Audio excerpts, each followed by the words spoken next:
እንዴት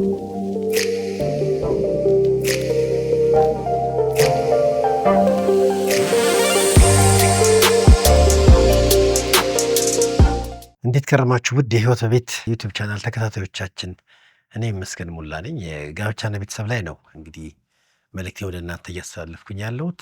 ባለፉት ጊዜያቶች ከጀመርነው አንድ ድረስ ነው የጀመረው። በእርግጥ በተለይ በልጆቻችን ጉዳይ ላይ የነገ ነገራቸውን ከማስተካከል አኳያ ብዙ ጊዜ ልጅ ስለመውለድ እንጂ እንዴት ማሳደግ እንዳለብን በቂ ግንዛቤ ሳይኖር ልጅ ወደ መውለድ ስለሚመጣ የወለድናቸውን ልጆች እንዴት ማሳደግ እንዳለብን በቂ ግንዛቤ ስለሌለ ልጆች በመውለድ ተደስተን በአስተዳደግ ደግሞ እንጸጸታለን።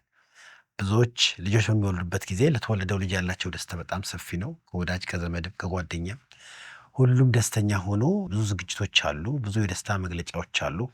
ነገር ግን በመወለድ እንደዛ ቢደሰቱም የአስተዳደግ ሂደቱ ደግሞ ጤናማ ሆኖ ጠብቆ ስለማያድግ በአብዛኛውም ላይሆን ይችላል መንገዱን ያልተከተሉት ሰዎች በወለዱት ልጅ እንደገና ሲማረሩ ይታያል። መወለዱ ቢያስደስትም አስተዳደጉ ግን ለወላጅ የልብ ስብራት ይሆናል ማለት ነው። አሁንም ደግሞ መቼም አንድ ትውልድን እያሰብን የምኖር ከሆነ የቤተሰብ ህይወት ትውልድ እየታሰበ መኖር አለበት እና የራሳችን ስሜት፣ የራሳችን ፍላጎት፣ የራሳችን ነገር ብቻ ሳይሆን ከእኛ ቤት የሚወጡ ልጆች በዙሪያችን ያለውን ማህበረሰብን በበጎ ተጽዕኖ ሊገናኙ ይገባል ማለት ነው። አሁን በሚዲያዎችም ትልቅ ሰዎችም ተገናኝተው ሲያወሩ ስለ ልጆች መበላሸትና ስለ ትውልዱ መጥፎነት ይነገራል። አንድ ትውልድ ለምን መጥፎ ሆነ ከተባለ የሚጠየቀው ማን አሳደገው ነው። አሳዳጊው መስራት የሚገባውን ነገር አልሰራም ወይ የማይገባ ነገር እንዲሰራበት ፈቅዷል ማለት ነው። ልጁን በትክክለኛ በተለይ ወላጅን ኃላፊነትና ተግባር ትንሽ 2-3 ተከታታይ ቪዲዮዎችን በዚህ ስለምታገኙ ልጆችን በተመለከተ ምን እንደምታደርጉም ሀሳቦችን እሰጣችኋለሁ። ስለዚህ ልጅ ወልዳችሁ የተደሰታችሁ ምን ያህል ባስተዳደጋቸው ደስተኞች ናችሁ? ልጅ ወልዳችሁ ጥሩ ትምህርት ቤት፣ ጥሩ ልብስ፣ ጥሩ አመጋገብ በጥሩ ቤት እያኖራችሁም ሊሆን ይችላል። እነዚህ ነገሮች ማድረግ ግን ጥሩ ልጅ ለማግኘት ዋስትና ግን አይሆንም።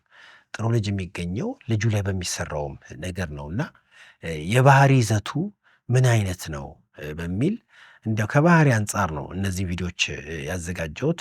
በተለይ ትውልዱ በጣም እየታማ ያለው በባህሪ ብልሽት ነው። ባህሪ ደግሞ ዝም ብሎ አይመጣም።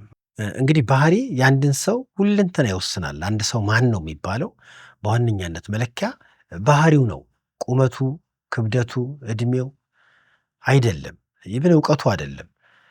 አንድ ሰው ማን ነው ሲባል ማንነቱን ከሚተረጉሙበት ዋነኛ ነገር ባህሪው ነው። ስለዚህ የልጆቻችን ባህሪ ማንነታቸውን ይወስናል። የአንድ ማንነት ብቻ ሳይሆን ደግሞ ባህሪ የአንድን ሰው በጣም ብዙ ነገሮችን ሁለንተናውን ነገር ይወስናል ማለት ነው። ከባህሪው በመነሳት የምናስተያያቸው የተለያዩ ነገሮች አሉ። በመጀመሪያ ደረጃ ባህሪ የግንኙነት አቅጣጫን ይወስናል፣ የግንኙነት ሁኔታን ይወስናል። ከጤናማ ሰው ጋር ለመገናኘት፣ ጤናማ ግንኙነትን ለመገንባት፣ ከሰዎች ጋር አግባብ ባለው መንገድ ግንኙነትን መስርቶ እንዲሄድ ያደርገዋል። አይታችሁ ከሆነ በጣም ብዙ ሰዎች የቀረብናቸውም የራቅናቸውም በእርግጠኝነት ብታጠኑ ከባህሪያቸው የተነሳ ነው። የባህሪያቸው ይዘት አቅርቦናል።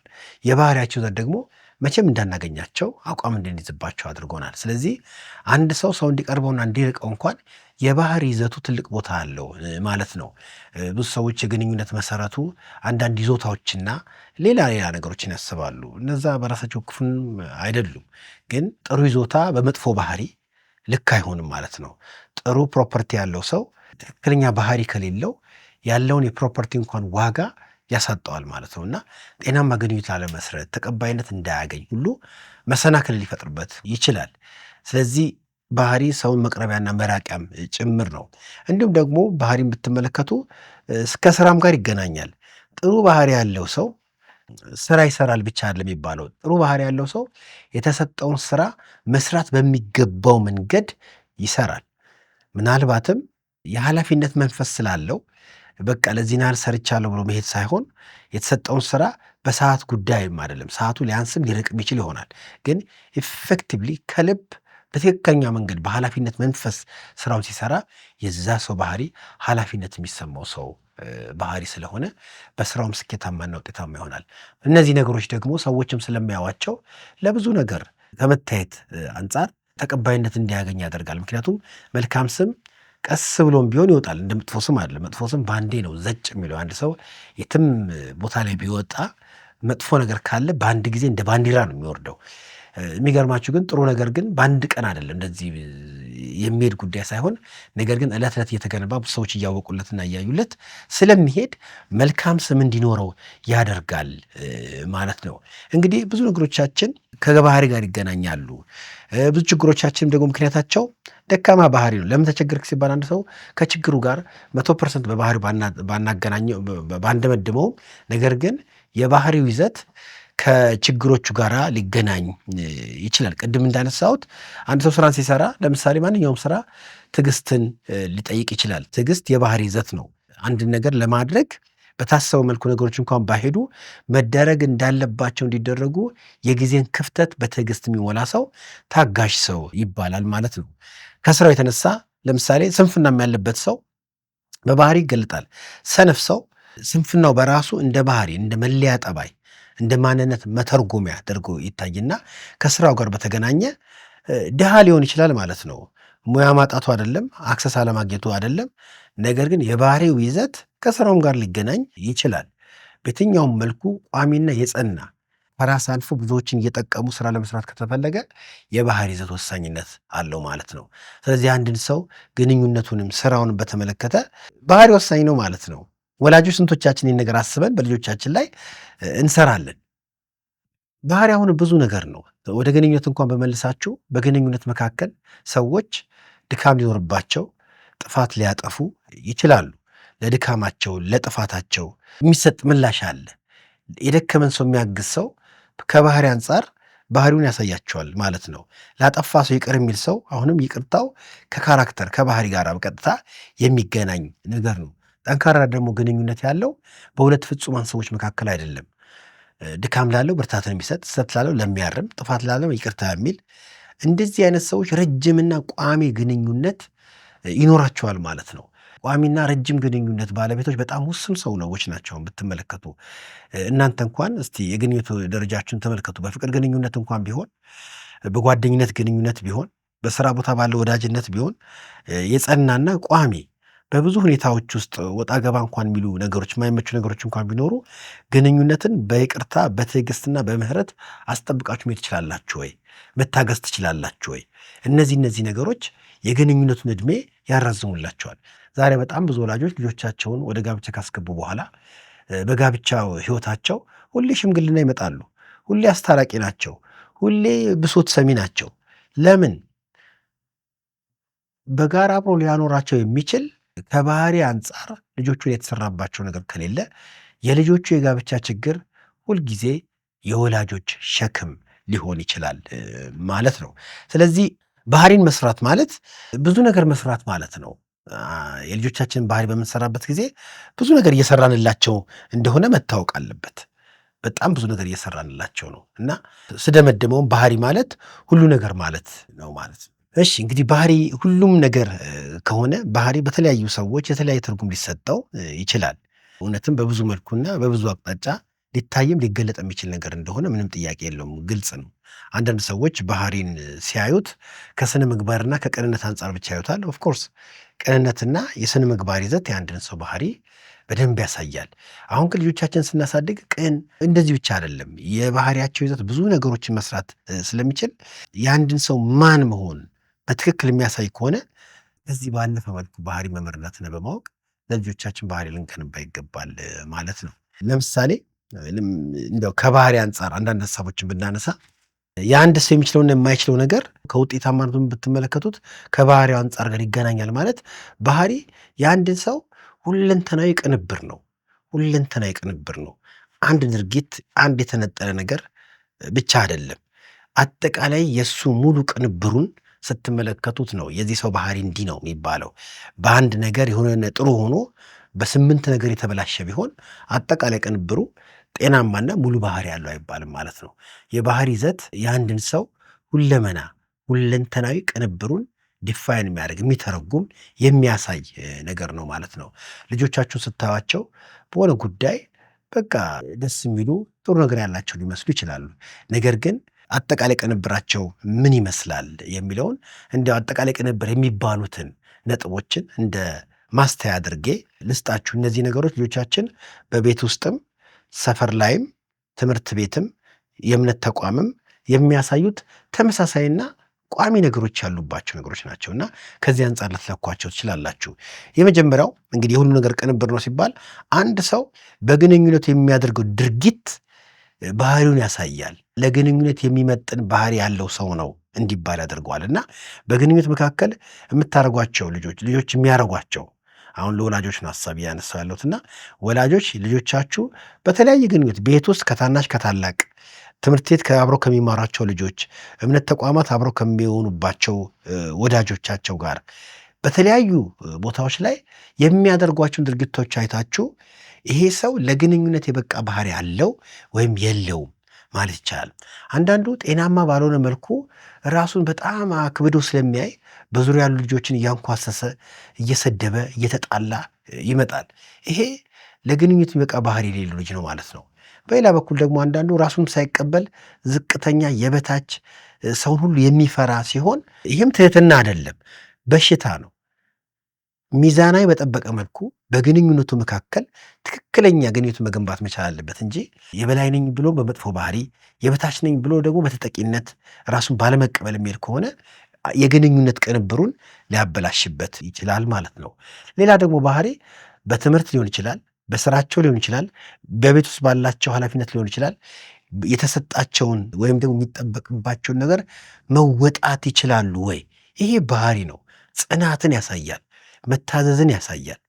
ነገ ለትምህርታቸው፣ ለስራቸው፣ ለጋብቻቸው ልጅ ወልደው ሲያሳድጉ እነዚህን ለዚህ ነገር ለማድረግ አቅም ያዳብሩበት ነው። የተሰጣቸውን ወይም ደግሞ የሚጠበቅባቸውን ነገር በአግባቡ መወጣት ያለምንም ምክንያት ካሳዩ እነዚህ ልጆች ከስራም ጋራ ከተግባሮቻቸውም ጋራ ባህሪያቸውን በደንብ እየገለጡና እያሳዩ ነው ማለት ነው። እንዴት ነው ልጆቻችሁ በተለያየ እድሜያቸውም ቢሆን የሚጠበቅባቸውን ነገር በአግባቡ ይወጣሉ ወይ? እኛስ ወላጆች ለልጆች የሰጠነውን ነገር በሩቅ ማዘዝ ብቻ ሳይሆን መወጣትን እንዲለማመዱ የባህሪ ይዘት ነው ይሄ።